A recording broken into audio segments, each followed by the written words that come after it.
I gotta wait. How long I gotta wait for a press record? Go. Welcome to the share, where Miss Dreme always has a story. I'm Dreme, a black woman with many beautiful interconnecting identities. A few I will name at this moment as we get started on this podcast journey together. A Bostonian, born and raised in the inner city, Dorchester and Roxbury neighborhoods, to a teenage single mother who has my whole heart. An educator, I've been working with youth and children since my teenage years, and formally, I have been teaching almost a decade now. That's wild to think about. An entrepreneur, I am the founder of The Chair, a black and brown centered tech platform dedicated to supporting people on their hair journey, where you can design hairboards, connect to hairstylists, and share hair care tips for a more joyous experience. I have a workable site, my prototype.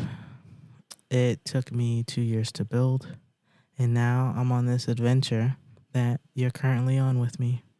My goal for this podcast is to share stories, black stories, educator stories, entrepreneurship stories, and hair stories.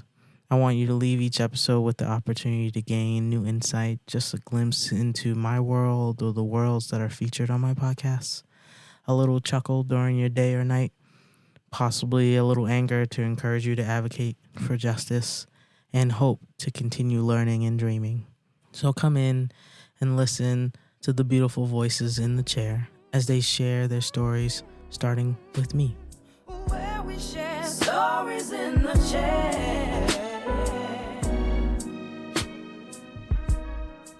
Hello, beautiful people. This is Raina. Can you please introduce yourself? Hi, everybody. My name is Ryan Jacques, and I am a trademark attorney. And we met in middle school. So Raina is a year older than me. And so we went... You gotta tell the people my age.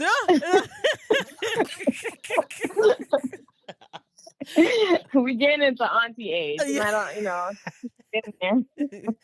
We went to Mother Caroline Academy together, which is an all-girls Catholic school right on the cusp of Dorchester, Roxbury.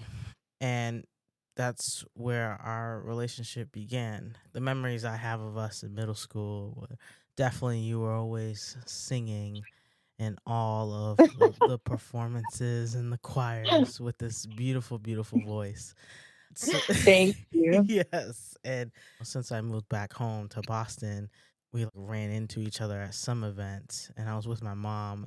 You said my full name. So my full name is Dreme, and there's very clear sections of my life where people call me by my full name, and middle school is one of those times. So my mother looked around like, who is talking to you? And I was like, it must be somebody from Mother Caroline. Yes, that's right. I mean, Mother Caroline was such a unique experience, and you had to have gone through it to understand. And it's a sisterhood at the end of the day. And when a lot of times, not that you guys care, but long story short, a lot of times when you're in the older class, the younger classes are like your little sisters. And so it's really familial, sometimes even some parenting. And you were just one of those people that I truly appreciated all the time. And so just seeing you was in total shock because I was there for work purposes and supporting a colleague of mine. So I didn't expect to run into you. So to see you and to hear about all of the great things that you are doing and have accomplished already, I'm just so proud of you. Oh, thank you. Same. When you were like, what's your number? I was like, what is your LinkedIn? So we could stay connected. Right. Girl, what is please. happening? What is happening? Girl, please, I'm gonna call you. Yeah. To be able to connect and get dinner and really just be reminded. Mother Caroline, going to an all-girls Catholic school, there's many people who understand what that feels like. We also had actual nuns who were teaching us, so that, created a different level of intensity on top of it being a predominantly black and brown kids. Mm-hmm. Our teachers lived in the attic to teach They us. sort of did. They would come, have their hair wash, come down. We're like, what's going on? Yeah, we're like, why aren't you put together? Yeah, so there's so many elements to our experience. But with that, I wanted to ask you, did you always think that you were going to end up in law? Actually, no. All I know is that I wanted to help people. So I was actually going down the pre-med track. And if there's anybody that knows me, I'm actually Haitian by ethnicity. I'm Haitian American. And if you know Haitians, it's like doctor, lawyer, engineer. That's like nurse. Those are the fields that are acceptable. But deeper than that, I'm a creative. As Dreme said, I've been singing my whole life. I'm a musician. I play the viola, and I've been in orchestra ever since I was 9 years old. And I've done theater my whole life and all of these things. I truly thought I was going to pursue a career in art, music, but absolutely not according to my Haitian parents. And so I actually wanted to be a doctor. And I did an internship at the Harvard Brigham. I was published in a medical journal. I did a presentation, like even in high school. But I learned quickly in college, in my chemistry class, that pre-med was not for me. I just didn't enjoy science at all. And, I respected the prestige of the profession, and kudos to everyone who has gone through it and made it. But it just wasn't for me. And so when I made that call home and said I was going to go do pre-law instead, my mom received that so much better than I thought. And I was curious as to why she received that so much better than I thought. And, come to find out, I learned that I actually have judges in my bloodline. I have a great uncle who was a judge in Haiti. I have uncles who are litigators, and I have a cousin of mine who we were going through law school at the same time. So we're both attorneys now, and I'm actually the first female attorney in my family. So didn't even realize that law was in my blood. And so she played me in that sense. In the world of law, do you remember when you switched over from pre-med to pre-law, that one class? Yes, this is what I'm supposed to be doing. Honestly, I don't really have a specific class in college. I went to Bates College. It's Upper Maine, it's cold. And I just knew that the chemistry class was not for me. That's what I did know. I knew what was not for me, and it was chemistry. So I went the politics route, but honestly, I could have majored in anything. There's nothing that prepares you for law school exactly. There aren't any prerequisites that you need to take. I could have majored in theater. I could have majored in dance. All of that would have prepared me just fine. But when I did arrive to law school, it's like the military. Whatever you thought you learned in college doesn't apply there. It doesn't apply. You really do have to build yourself. You're broken down, and then you're built back up into this legal, logical, analytical machine. And so it's entirely different from what maybe people would expect or maybe see on TV for all the How to Get Away with Murder fans. So it's definitely not that. That's my show. It's not that. It's not. So it's very different. And so I did take some time off actually before I went to law school because I still wasn't sure. Honestly, I wasn't sure I wanted to be in such a cookie cutter profession. And I was an assistant at the DA's office to see what traditional lawyering was like in the criminal space. And I did what I always loved to do. I networked and I talked to people and I asked questions. And then I saw that there was a need in the community for advocacy. And, that's when I put my application for law school and said, all right, it's time. Where we share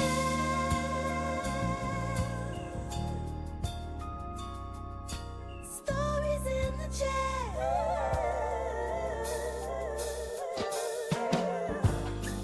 Look, it's my commercial. We will be right back. It's more than just a bad hair day. It's a journey. Finding the right hairstyle isn't easy, nor is finding the right stylist or the right products. Looking in every corner of the web gets messy, overwhelming, and exhausting. All the ads, the articles, the products, the videos. It shouldn't be this hard, but it is. And now, it isn't. The Chair. A black and brown centered platform where you can design hairboards, connect to hairstylists, and share hair care tips for a new, joyful path on your hair journey. Avoid the clutter, save yourself hours, months, and even years of research and poor trial and error. Everything you need and only what you need is in one place. Hairboards made by people like you, for you. Find the right products, the right people, the right answers for you, stress-free. Join the Chair community and make every day a great hair day. When you share your pain, you allow others to help you. And when you share your success, you help others get theirs. Lean on the Chair. We got you. No stress, no strife. In the chair. The chair. The chair. All right. I had another podcast episode with a woman. Her name is Michelle, and she was a Navy officer. And she said that same phrase where entering into the military, you were broken down and then rebuilt. How does that look in law school? What are they breaking down if you can feel like you're prepared going in and then everything you learned isn't enough? What does that look like? I think that's part of it. I think it's the mental fortitude that you need to build, that endurance mentally to be strong, to be able to think through complex problems, to be able to provide creative solutions, to learn the law itself and apply the standards. Because at the end of the day, we're helping people. We're helping people solve problems. That's what lawyers do. No matter what the field is, if it's criminal, if it's business, you're a problem solver. And so people are trusting you for advice in an area that is complicated with legalese, and that's basically the language of law, and it's complex and it doesn't make sense sometimes to the average person. It's what we call the lay person. And so it's very important for you as an attorney or in that space is to be able to grasp that and explain complex things to normal everyday people. And so what you're doing is you're breaking down the version of you that's normal and maybe extremely imaginative, or maybe you're taking those great things and you're also adding on this logical, analytical perspective of you. And so what I thought in law school, I guess, was I was being broken down, but maybe I was just adding a different part of me as I was going through the fire of really stressful and long days and professors calling on you randomly and exams and all this. And I think what's incredible is that it's a system, and like everything else, you don't really try to beat the system. You don't try to reinvent it. You just go through it. And just like everything else, nothing prepares you for law school, and law school doesn't prepare you for real lawyering. So they're all stages of life, and you go through it piece by piece. That's wild, because you're just going to keep dinging my brain. Like, I was talking to a different person. Her name is Nablaj, and she's a nurse. And she said nursing school teaches you how to be the perfect nurse. And then she says you go into real life, and then you realize nursing isn't perfect. So you going to law school, right, turning into this lawyer, being prepared for the law, and then you enter into the real world. And it's messy. What did that look like? Do you have a story of your first caseload, or you're in trademark? Did you do criminal law? Did you do marriage law? What did that look like? What was the messiness like? I definitely have stories for days. And if I was to go into all my stories, I think we'd be on this podcast for hours. But yeah, I actually didn't start my career as a trademark attorney. I started my career as a criminal prosecutor in Boston, right in Dorchester. So I'm from Hyde Park originally. So Dorchester is essentially an extension of the community that I grew up in. So there's a lot of dynamics here, right? Like a lot of dynamics for me coming in as a prosecutor in the community that I grew up in. But all I knew I wanted to do was to be a touch point for the community, but I also wanted to be a badass litigator. And that's what I wanted. I really wanted to learn from the best of the best defense attorneys and prosecutors. And I have an incredible mentor that was actually going back as chief. And I wanted to learn everything possible from, I think, some of the best attorneys in the Commonwealth. And that's exactly what I did. And I'm so grateful to have had that sort of education experience because there's really nothing like it.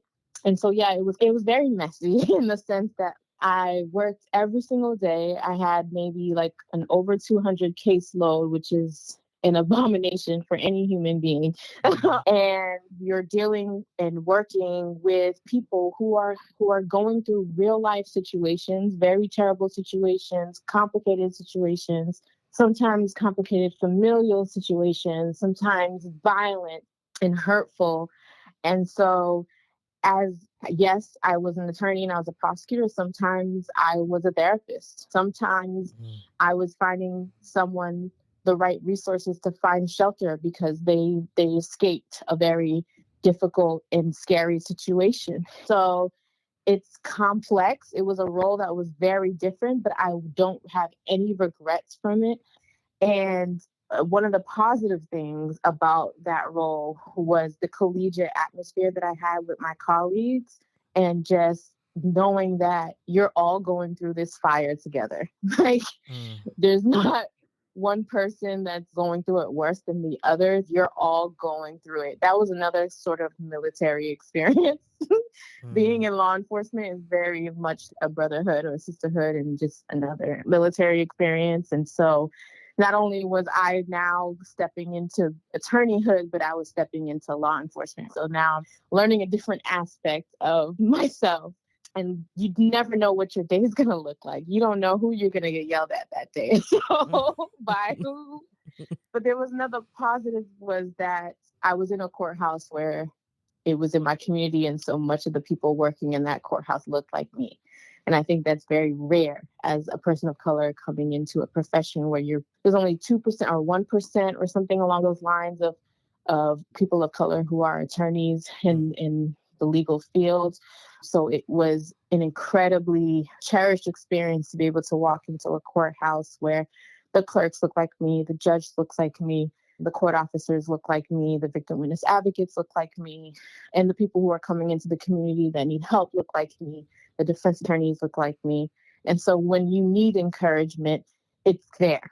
As much as there are sometimes the challenges are there, the encouragement is also there as well. So messy, very messy, very messy, but there was a lot of light as well.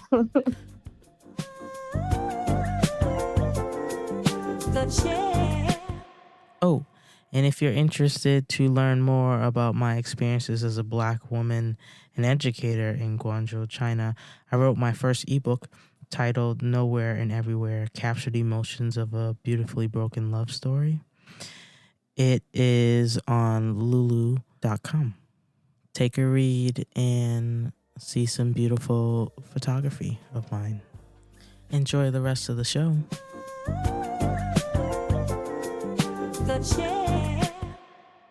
So something I'm curious about, and I would love for you to help me understand, when people hear the word prosecutor, they get really cringy. If you're not a defense attorney, you're hurting the person on the other end.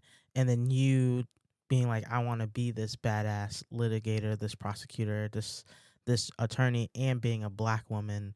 How did you help people understand that you weren't the enemy? That's a very good, very, very, very good question. I think it's tough. And I think there's so much systematically that me as one person, I cannot undo to be able to change people's minds about what law enforcement is, of what being a prosecutor is versus a defense attorney. I think me, myself, I was grown up. We don't trust folk. Like, we don't do that. You know what I'm saying? So I definitely understand where that hesitation comes from. And I think for me was I can only control myself. And if stepping into that role, I just wanted to make sure that if there was anyone that I was going to experience a case with me, that they were going to leave that experience feeling supported to the best that I can. And sometimes it's not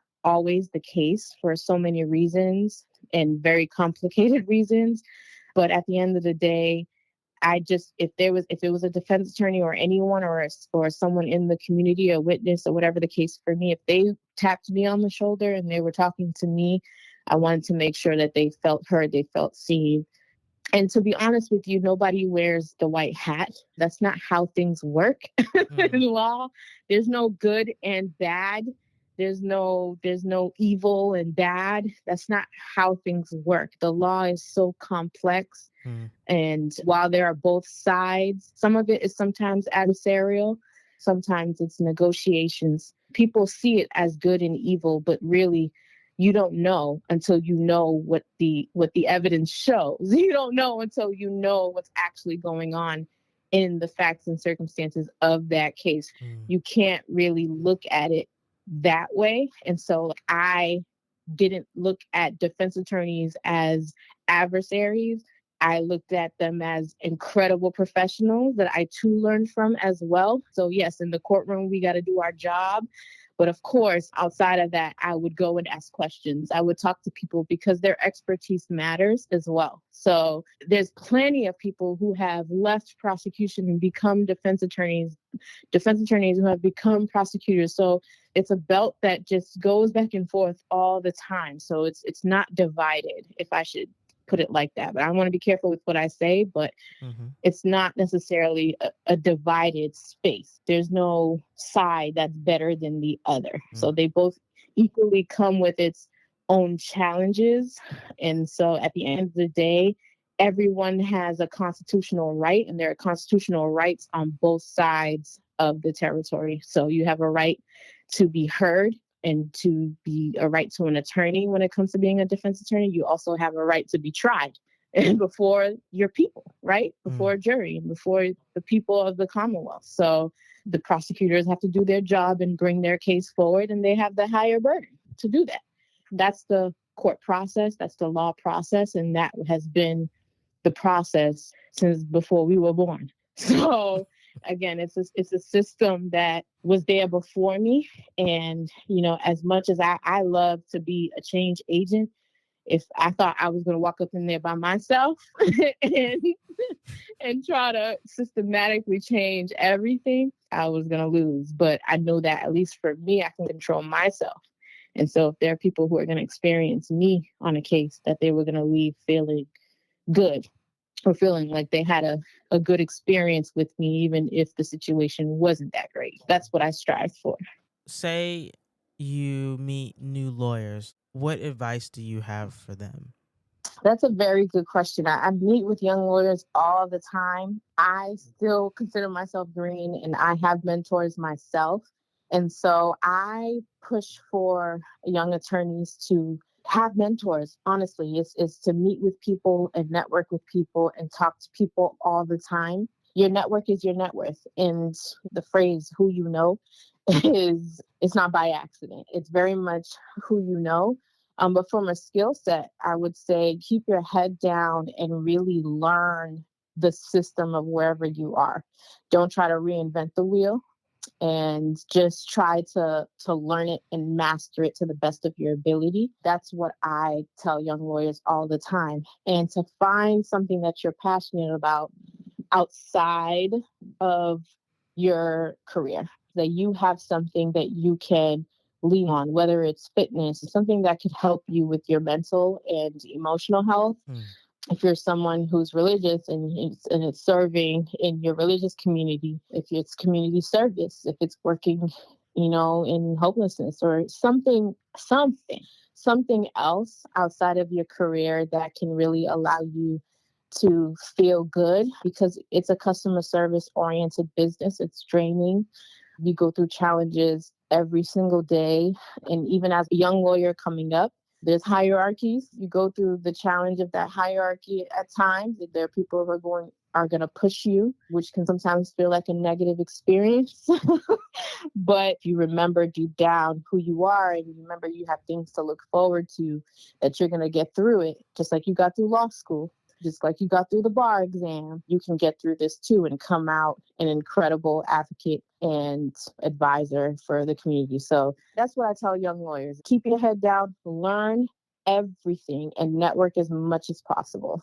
That's what I tell them. I like that advice.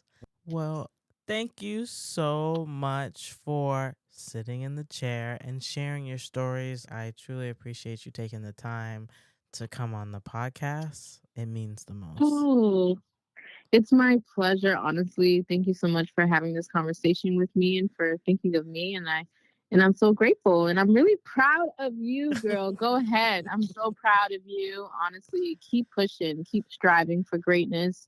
We're all watching and we're rooting for you. Welcome to the chair, where Miss Dreme always has a story. Thank you for listening to an episode of The Chair. I, of course, would love your continued support. Let me know what you think of this episode by doing all the things. Subscribe, comment, and come back next week, every week. Enjoy the rest of your beautiful day. Or if you are like me, enjoy that moonlight and that one star under all your city lights. Love you. Talk to you later. The chair. How long I gotta wait for a press record? Go. We support her. Shit. Do your... Welcome to the chair, where Miss Dreme always has a story.